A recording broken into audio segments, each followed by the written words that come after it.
अरे राम राम राम राम। कितनी जोर की बारिश हो रही है। 2 दिनों से यह बारिश तो रुकने का नाम ही नहीं ले रही है। मुझे लगता है अब जल्दी ही मेरी छत से पानी टपकने लगेगा।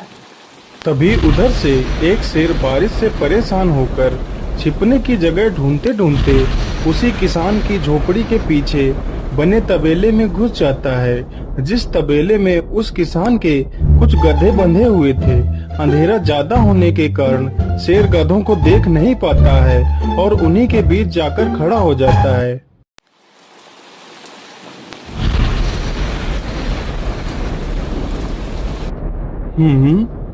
यहाँ से तो किसी मनुष्य की आवाज आ रही है। चलो चुपचाप बैठा रहता हूँ। जैसे ही यह आदमी मेरे करीब आएगा मैं इसे खा लूंगा। हाय हाय हाय, यह बारिश कब रुकेगी? ऊपर से यह टपका भी आ गया। अब मैं क्या करूं? इस टपके से कैसे बचूं? इतना तो डर मुझे शेर और बाघ से भी नहीं लगता है जितना डर मुझे इस टपके से लगता है। अरे यह टपका कौन है? मुझे लगता है यह टपका तो मुझसे भी ज्यादा खतरनाक है।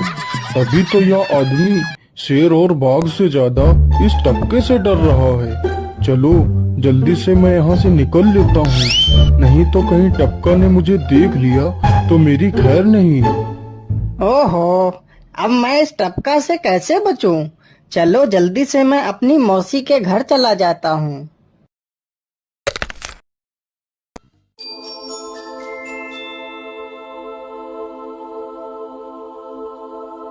अरे चल चल गधे की औलाद, यहाँ पर छिपा हुआ बैठा है। अरे चल जल्दी। अरे ये क्या, जिसका डर था वही हुआ। यह टपका तो मुझ पर हावी हो गया।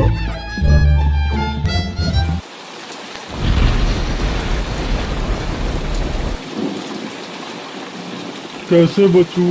कैसे बचूं? इस टपका से मैं कैसे बचूं? हे भगवान मेरी सहायता करो, मुझे इस टपका से बचाओ। मैं आज के बाद किसी प्राणी को नहीं मारूंगा। मैं मांसाहार छोड़ के शाकाहारी बन जाऊंगा। भगवान मेरी रक्षा करो। शेर को दौड़ते दौड़ते रात से सुबह हो जाती है।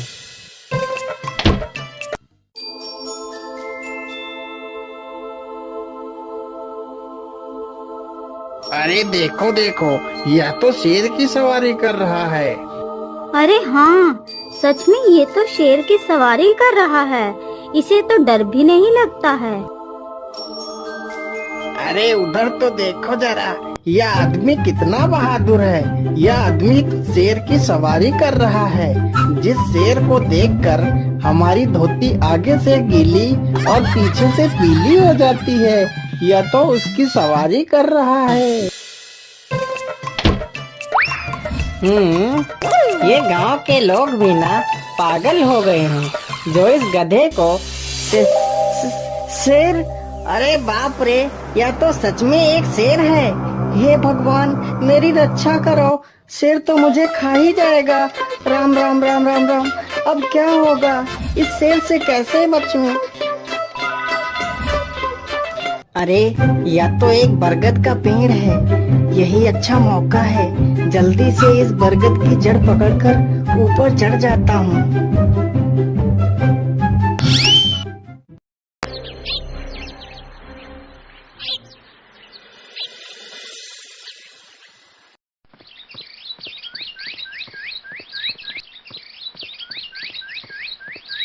अरे शेर भैया, तुम इतनी जोर जोर से भागते हुए कहाँ जा रहे हो?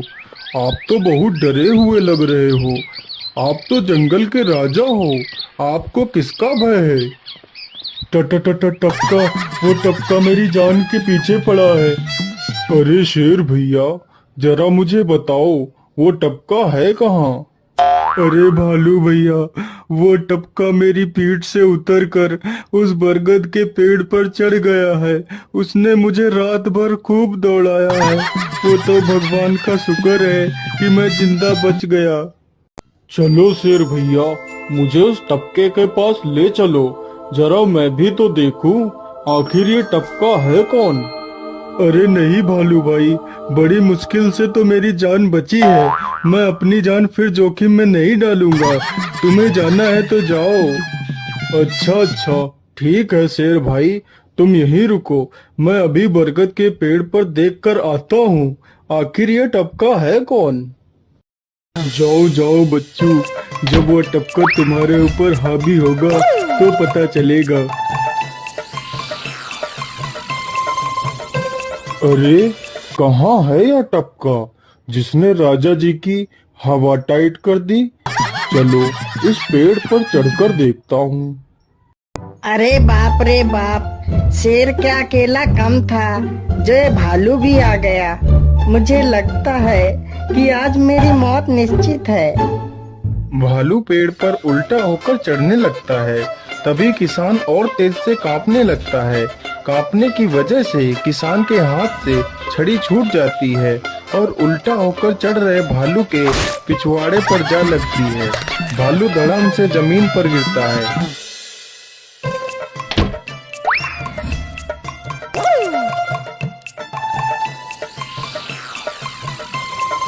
मुझे लगता है अब शेर और भालू दोनों भाग गए हैं। चलो अब जल्दी से यहाँ से निकल लेता हूँ।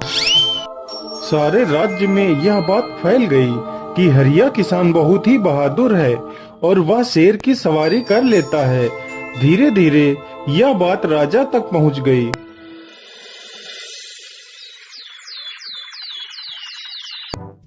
महाराज, क्यों न हम पड़ोस के गांव से हरिया किसान को बुलवा लेते हैं। वह बहुत ही बहादुर है। उसके बहादुरी के चर्चे तो पूरे राज्य में हैं। मुझे पूरा विश्वास है वह इस काम को जरूर कर सकता है। वह इस दुष्ट शेर को जरूर पकड़ लेगा। सैनिकों, हरिया किसान को आदर पूर्वक हमारे दरबार में पेश किया जाए। महाराज, आपने हमें याद किया। बताइए क्या बात है। मालिक, हमसे कोई भूल हो गई क्या मालिक? नहीं नहीं हरिया, तुमसे कोई गलती नहीं हुई है। यह कुछ लोग पड़ोस के गांव से आए हैं। इनका कहना है कि इनके गांव में कोई दुष्ट शेर आ गया है जो इनके पशुओं को उठाकर ले जाता है और उन्हें मारकर खा जाता है। हमने तुम्हारी बहादुरी के बहुत सारे किस्से सुने हैं। तुम बहुत ही बहादुर हो, इसलिए मैं तुम्हें उस शेर को पकड़ने की ये जिम्मेदारी सौंपता हूँ।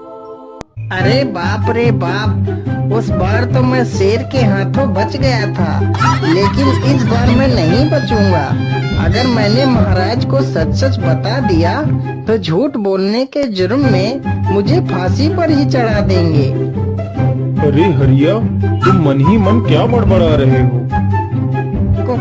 कुछ नहीं महाराज, कुछ नहीं। मैं सोच रहा था कि मैं शेर को कैसे पकड़ूं। ये लो हरिया, कुछ स्वर्ण मुद्राएं रख लो, ये तुम्हारे काम आएंगी।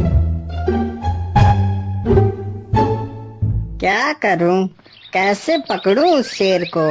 ये महाराज ने भी मुझे कैसी दुविधा में डाल दिया है। क्या करूं, क्या करूं? हाँ, मिल गया। फिर हरिया बाजार से एक रस्सी और एक जाल तथा एक बकरी खरीद कर लाता है। चलो जल्दी से, मैं यहाँ पर एक गड्ढा खोद देता हूँ।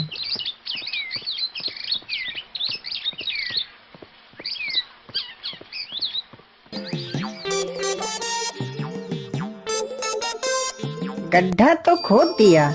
चलो अब जल्दी से इस बकरी को रस्सी से बांध देता हूँ। हरिया ने बकरी को रस्सी से बांधकर गड्ढे में खड़ा कर दिया और जाल को लेकर पेड़ की डाल पर बैठ जाता है। थोड़ी ही देर बाद जब बकरी को भूख लगती है तो वह चिल्लाने लगती है। अरे, यह तो बकरी के चिल्लाने की आवाज है, लेकिन यह आवाज आ कहां से रही है? आसपास तो कोई नहीं दिख रहा है। मुझे लगता है यह आवाज उस पेड़ के पास से आ रही है। चलो चलकर देखता हूँ।